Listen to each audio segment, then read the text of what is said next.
We have next an important question of oblique collision, that is a smooth sphere of mass small m moving with velocity u impinges obliquely on a smooth sphere of mass capital M at rest. Its original line of motion making an angle theta with the line of centers at the moment of impact show that the sphere of mass small m will deflect it through a right angle if tan square theta is equal to me minus m over m plus m. Right तो ये हमारा question है, इसको हम solve करने की कोशिश करते हैं। इसमें हम देखते हैं कि कहा गया क्या गया है और गिवन क्या है। स्मूथ स्फीयर है जी विद मैस स्मॉल m, ये मूव कर रहा है with velocity u, obliquely impinge कर रहा है और smooth sphere of mass capital M at rest. एक बड़ा m एक बड़ा स्फीयर है जो कि रेस्ट पे है, छोटा स्फीयर उसको जाकर ओब्लिकली कोलाइड कर रहा है। ठीक है, its original line of motion किसकी, स्मॉल m की। Its original line of motion making an angle theta with the line of centres at the moment of impact. ठीक है, यानी कि कॉमन नॉर्मल के साथ जो स्मॉल मैस है वो एंगल थीटा बना रहा है। Show that the spheres of mass small m will deflected through a right angle if tan square theta is equal to this one. तो ये हमने प्रूव करना है कि हमने ये शो करना है कि जो छोटा मैस है वो जब बड़े मैस से टकराएगा तो 90 पे डिफ्लेक्ट करेगा, अगर ये ट्रू होगा tan square theta is equal to this one. ठीक है, तो हम इसको सॉल्व करने की कोशिश करते हैं। तो एक स्मॉल मैस है और एक बड़ा मैस है, तो स्मॉल मैस मूव करता हुआ आ रहा है और एक बड़ा मैस रेस्ट पे है, उससे आके टकरा रहा है। ठीक है, तो ये हमारे पास सिचुएशन है। तो let's suppose this is small mass और हमारे पास एक, मैं इसको थोड़ा सा और बड़ा कर देता हूँ, ये हमारे पास स्मॉल मैस है और ये हमारे पास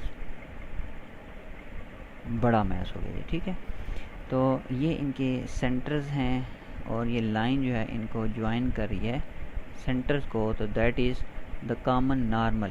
ठीक, ये कॉमन नॉर्मल है। ये है जी स्मॉल m और ये है कैपिटल M जो कि रेस्ट पे है।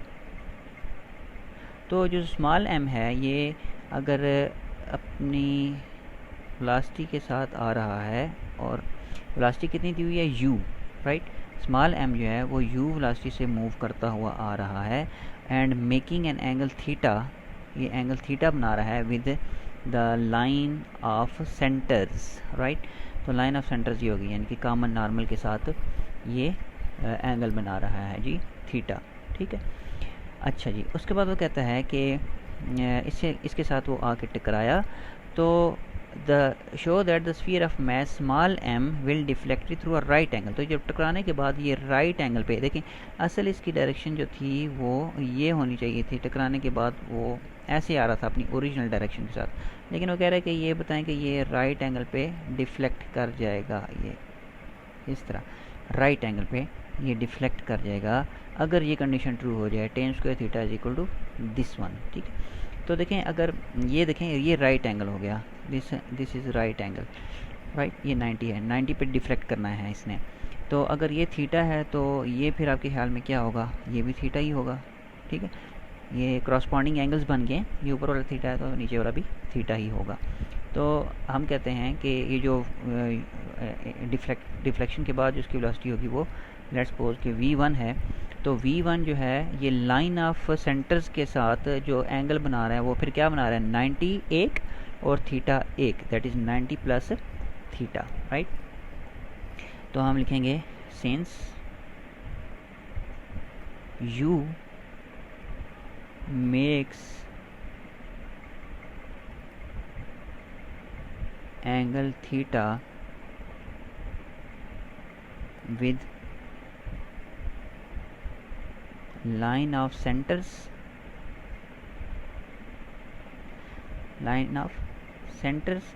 then let phi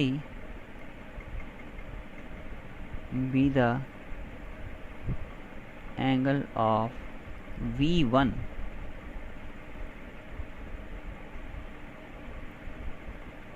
making with line of centres that is, तो आपके ख्याल में जो फाई होगा ये क्या हो जाएगा फिर, 5 = 90 प्लस थीटा हो जाएगा। ठीक है, तो फाई की वैल्यू हमारे पास 90 प्लस थीटा हो जाएगी। तो 90 पे तो ये डिफ्लेक्ट करेगा और थीटा जो है वो क्रॉसपॉन्डिंग एंगल है, तो दैट इज़ 90 प्लस थीटा हो गया। अब मैस एम जो है वो रेस्ट पे है, मैस स्मॉल एम जो है वो मूव करता हुआ आ रहा है। सो इसकी वेलोसिटी जो है वो u2 जो है दिस इज़ 0 और v2 जो होगी फिर क्या होगी, ये हम देखते हैं कि v2 फिर क्या होगी, राइट। तो वो रेस्ट पे ही रहेगा, वो डिफ्लेक्ट करके जा रहा है। तो हम देखते हैं अब इस पे कौन से लॉ हमने लगाने हैं जी। तो टेंजेंट के लॉन्ग जो है वो वेलोसिटीज़ के कंपोनेंट्स जो हमेशा बराबर होंगे। तो हम लिखते हैं इक्वेटिंग velocities along टेंजेंट। ठीक है, टेंजेंट के अलॉन्ग जब वेलोसिटी को हम इक्वेट करना चाहेंगे तो u का जो टेंजेंशियल कंपोनेंट होगा वो होगा u साइन ऑफ थीटा। ठीक है, तो इसका हो जाएगा u साइन ऑफ थीटा और ये बराबर हो जाएगा, और v1 का जो इसका टेंजेंशियल कंपोनेंट हो जाएगा वो क्या हो जाएगा जी, v1 साइन ऑफ फाई, क्योंकि फाई जो है ना एंगल बना रहा है with the line of centre, ये हमने लिखा है। Then let phi be the angle of v1 making with line of centres, तो ये फाई हो गया आपके पास v1 साइन ऑफ फाई। तो this is question number 1। Law of conservation लगा लेते हैं along common normal, law of conservation yields, law of conservation हमें ये बताता है m1 u1 plus m2 u2 is equal to m1 v1 plus m2 v2। तो यहाँ पे हम अपनी वैल्यूज़ लगाएंगे। स्मॉल m1 जो है वो स्मॉल m है, u1 u के बराबर है, लेकिन हम यहाँ पे u का कॉमन नॉर्मल के लॉन्ग कंपोनेंट लेंगे, तो this is u cos of theta. ठीक है, प्लस m2 जो है वो कैपिटल M है, u2 चूँकि 0 है तो यहाँ पे 0 आ गया, m1 स्मॉल m है और v1 का जो हॉरिजॉन्टल कंपोनेंट है यानी कि कॉमन नॉर्मल के लॉन्ग कंपोनेंट है वो v1 कॉज ऑफ फाई हो गया, प्लस m2 जो है वो कैपिटल M के बराबर है और v2 जो है वो एज इट इज़ है, हमें नहीं पता। ठीक है, तो ये इसको हम मज़ीद सिंप्लीफाई कर लेते हैं। This is m u cos of theta is equal to m v1 cos of phi plus m v2। So this is our equation number 2। इसी तरह न्यूटन्स लॉ ऑफ रेस्टिट्यूशन को देख लेते हैं। Law of restitution yields, law of restitution हमें ये बताता है कि वो क्या था जी, वो था जी v2 minus v1 is equal to minus e into u2 minus u1। तो इसी तरह हमारे पास वैल्यूज़ हैं इसकी, तो हम यहाँ पे इसकी वैल्यूज़ लगाते हैं। v2 जो है हमें नहीं पता क्या है, तो v2 आ गया, माइनस v1 का हम कॉमन नॉर्मल के लॉन्ग कंपोनेंट लिखेंगे तो v1 कॉज ऑफ फाई लिखेंगे, v1 cos of phi is equal to e जो है एज इट इज़ है, u2 जो है दिस इज़ 0 माइनस u1 का जो कॉमन नॉर्मल के लॉन्ग कंपोनेंट है वो है जी u कॉज ऑफ थीटा। इसको हम थोड़ा सा मज़ीद शॉर्ट कर लेते हैं, v2 minus v1 cos of phi is equal to minus minus plus हो जाएगा, तो this is e u cos of theta. So this is question number 3 we have. सही है जी, तो अब ये आपके पास 3 इक्वेशंस आ चुकी हैं, 1, 2 एंड 3। अब आपको ये मालूम होना चाहिए कि फाई जो है जहाँ जहाँ हमने अप्लाई किया है that phi is 90 plus theta. ठीक है, तो इन सारी इक्वेशन में 1 और 2 3 में अगर आप फाई की वैल्यू पुट कर दें तो हमारे पास जो इक्वेशंस हैं वो कुछ थोड़ी सी डिफरेंट हो जाएंगी।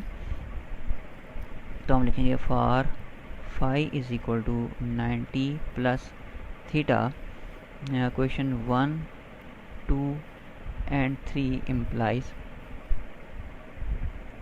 तो 1 पे देखें, u sine of theta v1 five की जगह आप रखेंगे तो ये हो जाएगा u sine of theta is equal to phi की जगह अब आप 90 प्लस थीटा रखेंगे तो 90 पे साइन कॉज में चेंज हो जाएगा और 90 प्लस थीटा जो है ये सेकंड क्वाड्रेंट है, सेकंड में साइन पॉजिटिव रहेगा। तो ये आपकी जो वैल्यू है वो बन जाएगी v1 कॉज ऑफ फाई बन गया, राइट। तो इसको हम इक्वेशन नंबर 4 कह देते हैं। इसी तरह जो क्वेश्चन नंबर 2 है उसमें जब आप फाई की वैल्यू यहाँ पे पुट करेंगे तो ये हो जाएगी m u cos of theta is equal to cos of phi की जगह आप 90 प्लस थीटा पुट करेंगे तो this is minus sine of phi. जी हाँ, माइनस साइन ऑफ फाई, क्योंकि 90 जो है 90 पे कॉज साइन में चेंज होगा, 90 प्लस थीटा सेकंड क्वाड्रेंट है, सेकंड में कॉज नेगेटिव होता है।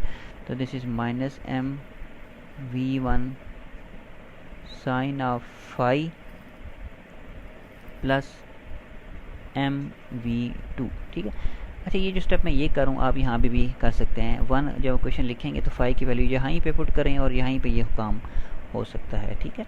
तो इस तरह करने से हमारे पास क्वेश्चन जो है वो साथ साथ आ जाएंगी 4 5। और अब क्वेश्चन नंबर 3 में जब वैल्यू पुट करेंगे फाई की जगह तो कॉज ऑफ फाई है तो बिल्कुल इसी तरह जहाँ पे कॉज ऑफ फाई को हमने चेंज किया था तो वो माइनस साइन ऑफ फाई आ गया, तो माइनस जो है वो प्लस में चेंज हो जाएगा। तो ये हो जाएगा v2 plus v1 sine of phi is equal to e u cos of theta.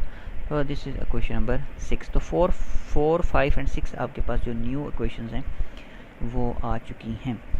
अब हमारे पास आप देख सकते हैं कि v2 जो है वो हमें पता ही नहीं है कि v2 आया वो बाल जो है वो रुका है या चला है या इसके बारे में हमें कोई इसमें नॉलेज नहीं है। तो हम v2 को चाहेंगे कि ये एलिमिनेट ही हो जाए तो अच्छी बात है, ठीक है।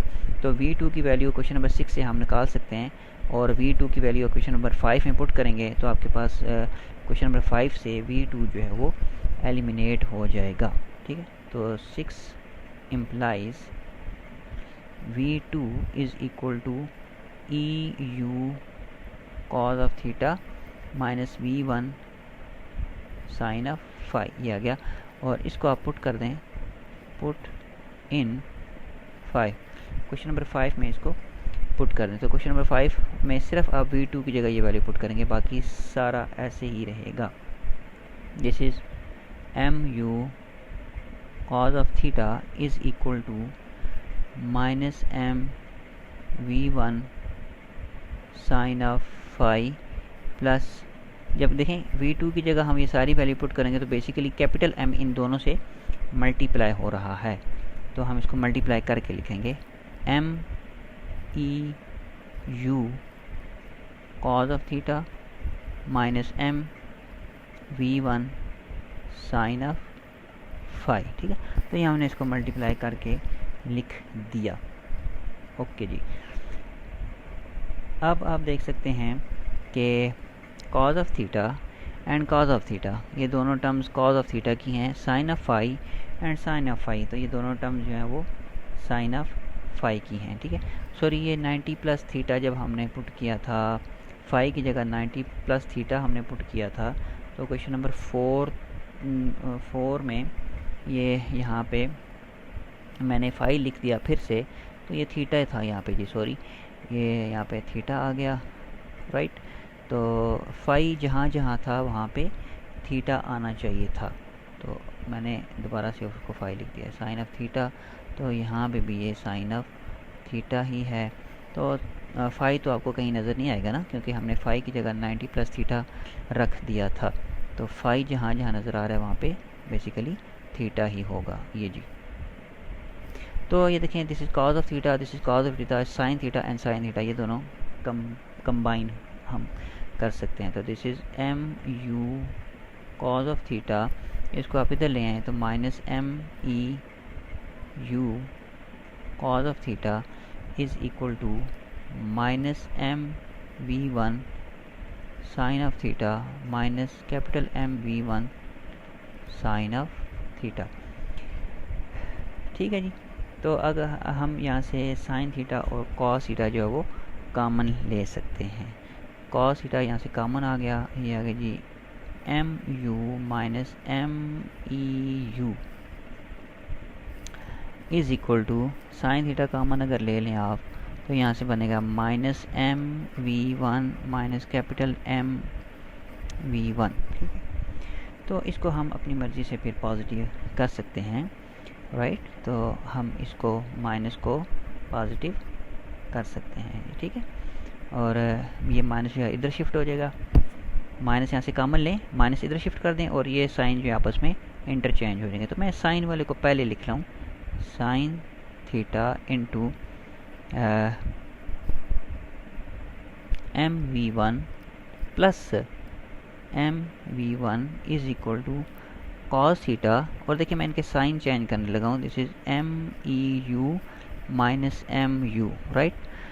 ठीक है, यहाँ से हमने माइनस कॉमन लिया और वो माइनस इधर ले आए और माइनस ने इन दोनों के साइंस को रिवर्स कर दिया। तो मैंने साइन पहले लिख दिया और कॉस बाद में लिख दिया, ठीक।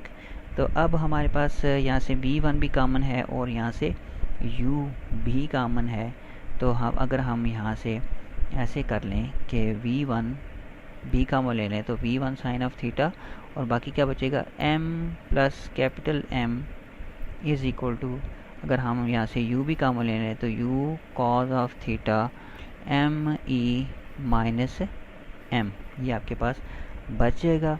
तो यहाँ से आपने निकालना है v1 की वैल्यू, ठीक है। क्योंकि देखें ये इसलिए हम निकाल रहे हैं क्योंकि आप जो आपके पास जो गिवन है जो आपने प्रूफ करना है उसमें आपके पास ना तो v1 नज़र आ रहा है ना तो v2 नज़र आ रहा है, जस्ट आपके पास m कैपिटल M और स्मॉल m नज़र आ रहे हैं। तो लिहाजा हमने v1 की वैल्यू भी, u भी नज़र नहीं आ रहा, ठीक है। u1 v1 v2 ये सारे हमने एलिमिनेट करने की कोशिश करनी है। तो यहाँ से अगर हम v1 की वैल्यू निकालें तो v1 किसके बराबर हो जाएगा जी, v1 is equal to this divided by this one. तो ये हो जाएगा u cos of theta into m e minus m divided by sine of theta into m plus m. ये आपके पास v1 की वैल्यू आ गई, ठीक है। तो v1 की वैल्यू जो आप इसको लें और v1 आपको देखें क्वेश्चन नंबर 4 में नज़र आ रहा है, दिस इज़ क्वेश्चन नंबर 4। आप इसको क्वेश्चन नंबर 4 में v1 की वैल्यू रख देंगे तो v1 जो है आपका एलिमिनेट हो जाएगा, राइट। तो आप इसको लिख दें पुट इन क्वेश्चन नंबर 4। तो इसको 4 में पुट करते हैं हम और फिर देखते हैं कि क्या होता है जी हमारे साथ, राइट। तो ये मैं साफ़ करूँ यहाँ से कुछ चीज़ें और हम इसको 4 में पुट करने जा रहे हैं। इसको भी मैं साफ़ कर देता हूँ, यहाँ से डायग्राम आपके सामने रहेगी। तो अब हम इसको 4 में पुट करने लगे हैं। तो 4 में पुट करने के बाद क्या होगा जी, 4 है क्या, 4 है जी u sine of theta is equal to v1 cos of theta, right. तो यहाँ पे आप वैल्यू पुट कर दें तो this is u sine of theta is equal to v1 की वैल्यू क्या है जी आपके पास, वो सारी है जी आपके पास। तो यहाँ पे cos थीटा को मैं चलें पहले इसी तरह लिख देता हूँ और यहाँ पे मैं v1 की वैल्यू लगाने लगा हूँ, that is u cos of theta into m e minus m divided by sine of theta into m plus m.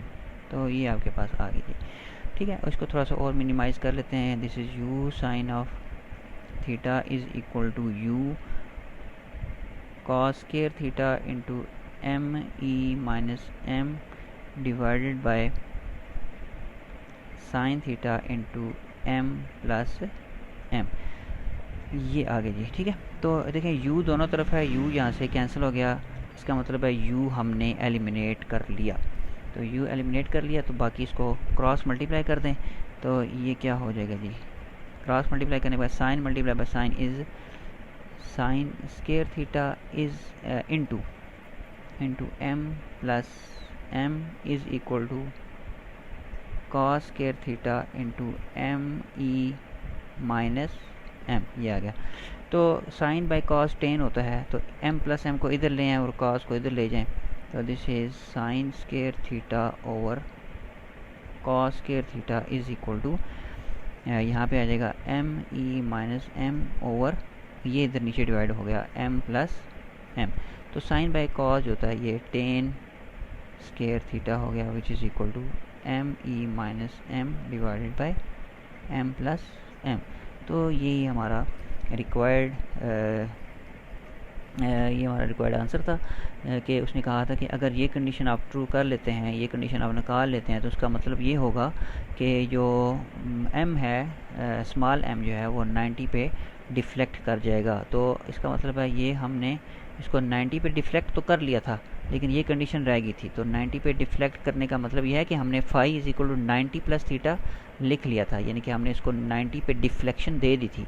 तो फिर प्रूफ करना ये रहता था कि अगर ये भी आ जाए तो उसका मतलब है हमने वो डिफ्लेक्शन ठीक हुई है, 90 एंगल पे ही डिफ्लेक्शन हुआ है। तो ये हमने ये रिक्वायर्ड निकाल लिया। तो लिहाजा ये जब आ गया हमारे पास, तो इससे हमें ये पता चला कि जो स्मॉल m है, sphere with small m has deflected through a right angle. ठीक है, तो राइट एंगल पे ये डिफ्लेक्ट हो गया।